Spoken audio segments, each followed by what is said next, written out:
I should have known something was wrong when Rachel started bringing real estate agents to inspect the rental house I'd lived in for 5 years. The house belonged to my late father-in-law, and I'd been paying fair market rent, $2,000, since my husband passed away 2 years ago. Just routine property assessment, Rachel claimed, but her predatory smile said otherwise. She'd never forgiven me for being her brother's poor choice of a wife, even though Jack and I had been blissfully happy until cancer took him at 32. Then I lost my job at the tech startup where I'd worked for 7 years. Mass layoffs, nothing personal, just corporate restructuring.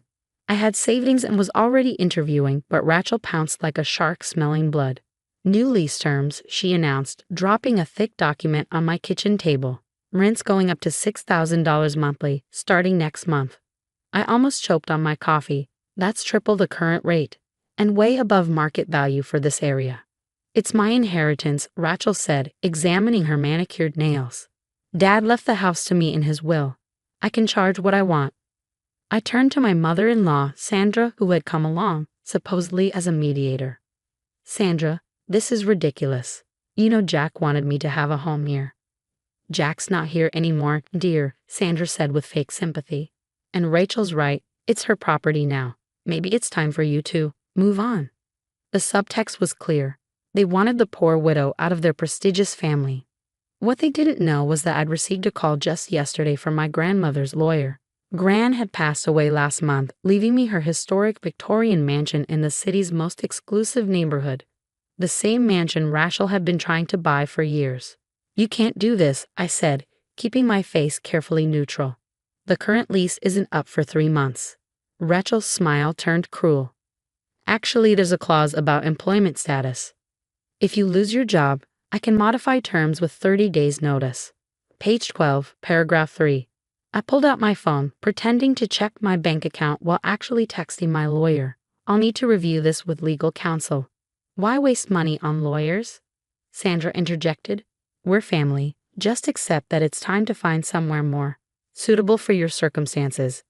Rachel couldn't resist twisting the knife. There are some nice apartments on the east side. You know, where people of your background usually live. My phone buzzed, my lawyer confirming what I suspected. Rachel's clause was unenforceable under state law. I could fight this, but looking at their smug faces, I had a better idea. You're right, I said slowly. I should move somewhere more suitable. Their triumphant expressions were almost comical. I'm so glad you're being reasonable, Sandra said. We can help you find a nice little. No need, I interrupted. I've already got a place. I just need to finalize some paperwork. Rachel's eyes narrowed suspiciously. Where exactly? Oh, you know the area, I said casually. Oakwood Heights. The color drained from Rachel's face. Oakwood Heights was the city's most prestigious address, and the location of my grandmother's mansion. You're lying, she spluttered. There's no way you could afford. Actually, I inherited it. You remember my grandmother's Victorian? The one you tried to buy last year. Sandra's coffee cup clattered against her saucer. Eleanor Brighton was your grandmother. The same, I confirmed. She left me everything, house, rounds, and some interesting documentation about your attempts to pressure her into selling Rachel. Rachel's face went from white to red. She was asking ridiculous terms, demanding the house stay in her family line, requiring approval for any future sale. Because she knew about people like you, I said quietly. People who destroy family homes for profit. I stood up, gathering my keys. I'll be up by the end of the week. Good luck finding a tenant willing to pay triple the market rate. Now wait, Sandra backpedaled frantically. We can discuss this reasonably. Like you reasonably tried to evict your son's widow? I picked up Rachel's lease and ripped it in half. I think we're done discussing. Rachel grabbed my arm. You can't just walk away. That mansion should have been mine. I had plans. And I have security cameras recording your assault right now, I said calmly, pointing to my phone. Want to explain to the police why you're attacking your brother's widow? She released me like I burned her. Jack would be ashamed of both of you, I said, heading for the door. But don't worry. I'll make sure his father's house finds a worthy tenant. In fact, I know a lovely refugee family looking for a home. I'm sure they'll appreciate the current market rate rent. You wouldn't dare. Rachel shrieked. This is a prestigious neighborhood. Watch me, I replied. Oh, and Rachel. My grandmother's lawyer would love to discuss those threatening emails you sent her last year. The ones where you promised to make her life difficult if she didn't sell to you. I left them standing in my kitchen, Rachel's face purple with rage and Sandra looking like she'd swallowed a lemon. In my car, I finally let myself shake with the anger I'd been suppressing. Then I called my friend Maria, whose family had recently immigrated. Hey, remember how you were looking for a rental in a good school district? I think I found you the perfect place. The next week revealed just how deep Rachel's real estate manipulation went. As I moved into my grandmother's mansion, my lawyer uncovered a pattern of property schemes that would have made my late father-in-law ashamed. Your sister-in-law has been buying up family properties and hiking rents to force out long-term tenants, Andrew explained, spreading documents across my new mahogany desk. Then she flips them for luxury developments. She's displaced 12 families in the last year alone. The numbers were infuriating. 3 elderly cousins forced out of their family homes. 5 properties risen for luxury condos. 2 historic buildings demolished for parking lots. All while claiming she was preserving family legacy. But her attempt to block Maria's family from renting my old house revealed Rachel's true colors. This is a historic neighborhood, she argued at the housing association meeting. We can't just let anyone move in. You mean hard-working immigrants with perfect credit and professional careers? I asked sweetly. Maria's a pediatric surgeon. Her husband's a software engineer. Their credit score is higher than yours, Rachel. The housing association president looked uncomfortable. Mrs. Harrison, if you're suggesting we discriminate based on... Of course not, Rachel backpedaled quickly. I just meant property values. Which is why I'm keeping the rent at market rate, I interrupted. Unlike some people who triple rents to force out family members. That's when Sandra tried to play peacemaker again. She showed up at my new home, clutching her designer handbag like a shield. Dear, can't we discuss this reasonably? Rachel's just trying to protect the family's interests. By evicting the family, I gestured to my grandmother's photos on the wall. Gran left me this house because she knew Rachel would destroy it, like she's destroying every other family property she gets her hands on. That's business, Sandra sniffed. You wouldn't understand. I understand perfectly. I pulled out the files my lawyer had compiled. Like how Rachel threatened 3 elderly relatives with eviction unless they sold to her below market value, or how she's been using shell companies to hide her property flipping. Sandra's face went pale. Where did you get those? Gran kept records. She knew what Rachel was doing to the family properties. That's why her will had strict conditions about keeping this house in the direct family line. The doorbell rang. Maria and her family had arrived to sign their lease. Sandra looked horrified as they entered. A successful, well-dressed professional family that shattered all her prejudices. This is Dr. Maria Suarez, I introduced. She'll be renting Jack's house at the original rate, and unlike Rachel, she actually plans to be a good neighbor. Maria smiled warmly, but her eyes were steel. We've heard so much about the interesting property management in this neighborhood. That's when Rachel burst in, waving more papers. I've filed an injunction. You can't rent tow. She stopped short, finally seeing Maria in her designer suit and pearls. It's hard to cry property values when your potential tenant looks more sophisticated than you. You were saying? I asked innocently. Rachel's injunction failed spectacularly. Not only did the judge throw it out, but her discriminatory comments triggered an investigation into her other properties. The findings were devastating. Pattern of discriminatory rental practices. Illegal rent hikes targeting vulnerable tenants. Multiple violations of tenant protection laws. False claims on rezoning applications. Your sister-in-law has been running quite the operation, my lawyer said, using family properties to build a luxury real estate empire regardless of who gets hurt. But the real bombshell came from an unexpected source.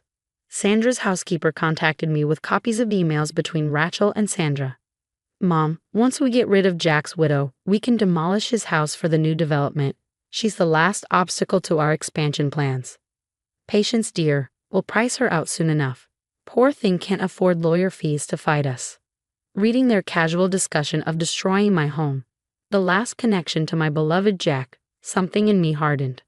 I called an emergency family meeting, not just Rachel and Sandra, but all the relatives she'd pressured out of their homes. In my grandmother's formal dining room, I laid out the evidence. Rachel's been systematically destroying family properties for profit, Here's proof of how she's done it: threatening elderly relatives, using illegal lease terms, hiding behind shell companies, violating zoning laws, discriminating against tenants. Rachel tried to bluster. This is ridiculous. I'm preserving family assets. By erasing family history? Cousin Emma, age 75, stood up. You forced me out of my childhood home by tripling the rent. Now it's a parking lot. One by one, relatives shared similar stories. Sandra sat silent, her social mask cracking as she realized the damage her daughter had done to their family. There's only one way to fix this, I announced. Rachel returns all family properties to their original owners at the original prices, or we take this evidence to the authorities. You can't prove anything, Rachel snapped. I played the recording from my phone. Her conversation with Sandra about demolishing Jack's house. Want to bet? Rachel's downfall came not with a bang, but with a series of devastating whimpers. The family meeting in my grandmother's dining room was just the beginning. As relatives realized the full scope of her schemes, decades of fear-enforced silence finally broke. She told me I'd die homeless if I didn't sell. Aunt Martha revealed, her hands shaking, said she'd make sure no nursing home would take me. I sold my house for half its value. Uncle George, still grieving his demolished childhood home, added she promised to preserve it. 2 weeks after I sold, bulldozers arrived. Now it's a valet parking lot for her luxury condos. Each story was meticulously documented in my grandmother's files. Gran hadn't just been a sweet old lady who refused to sell her mansion. She'd been gathering evidence for years, protecting the family's true legacy. Sandra tried one last time to salvage her daughter's reputation. Rachel was just being business savvy. By destroying family homes, I interrupted, pulling out my final piece of evidence, like how she planned to demolish the house where her own brother died. The room fell silent as I played the full recording. Rachel's voice. Once we get rid of his widow, we'll level it. Jack's dead anyway. Who cares about preserving his memory? Sandra. Darling, be careful what you put in writing. Rachel. Please, she can't afford lawyers. We'll price her out, demolish his house, and build something worthy of our family name. The family's reaction was immediate and severe. Cousin Emma, the family matriarch since Bran's death, stood up. Rachel Harrison, you are hereby excluded from all family business dealings. Any properties obtained through coercion must be returned to their original owners at the original purchase price. You can't do that, Rachel shrieked. I have contracts. Fraudulent contracts, my lawyer interjected smoothly, obtained under duress and in violation of elder protection laws. Would you like to discuss this in court? The restoration process began immediately. Aunt Martha got her house back. Uncle George's property was rezoned for historical preservation. 3 other family homes were returned to their original owners. All Rachel's development permits were challenged and reviewed. But the real karma came from an unexpected source. Remember Maria, my new tenant? Turns out she had connections at the state attorney's office. They're very interested in patterns of housing discrimination and elder abuse, she mentioned casually, especially when perpetrated by licensed real estate agents. Rachel's real estate license was suspended pending investigation. Her luxury development projects froze as investors backed out. The carefully constructed empire built on family destruction crumbled. Sandra, watching her daughter's schemes collapse, finally showed a glimmer of conscience.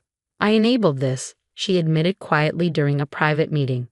I was so focused on our family's prestige, I forgot about actual family.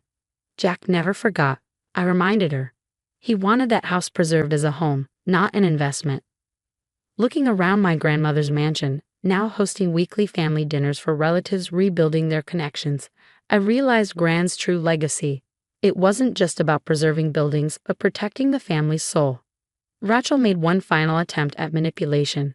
She arrived at my door in tears, claiming bankruptcy. I'll be homeless, she wailed. Don't you care about family? Funny. I replied. That's exactly what your victims said when you evicted them. There's a nice apartment complex on the east side. You know, where people of your circumstances usually live. Throwing her own words back at her felt justified. Sometimes karma needs a little push. The family properties were restored with new binding conditions. Must remain residential homes. Cannot be sold without family council approval. Rent controls to prevent future exploitation. Priority given to family members in need. Maria's family proved to be perfect tenants, bringing new life to Jack's old house. Their children play in the same garden where he used to read, preserving his memory better than any luxury development ever could. Last week, we held a family reunion in my grandmother's, my garden. Relatives who hadn't spoken in years shared stories, rebuilding bonds Rachel had tried to break. Sandra came, subdued but trying to make amends. Jack would have loved this, she said, watching the children play. Family together, homes preserved, memories honored. Yes, I agreed. That's why Gran left me this house. Not for its value, but for its heart. Rachel didn't attend. Last I heard, she's renting a small apartment, her real estate license revoked. Her development empire collapsed. Sometimes, losing everything is the only way to learn what matters. As for me, I'm honoring both Jack's and Gran's legacies. The mansion hosts family events, provides temporary shelter for relatives in need, and stands as a reminder that true family wealth isn't measured in property values. Uncle George summed it up best. Rachel tried to build an empire by destroying homes. You're rebuilding family by preserving them. That's a legacy worth more than all her luxury developments combined. And Jack's house? It's filled with children's laughter again, preserved for future generations, protected by family love instead of property laws. Exactly as he would have wanted. That's the best revenge of all.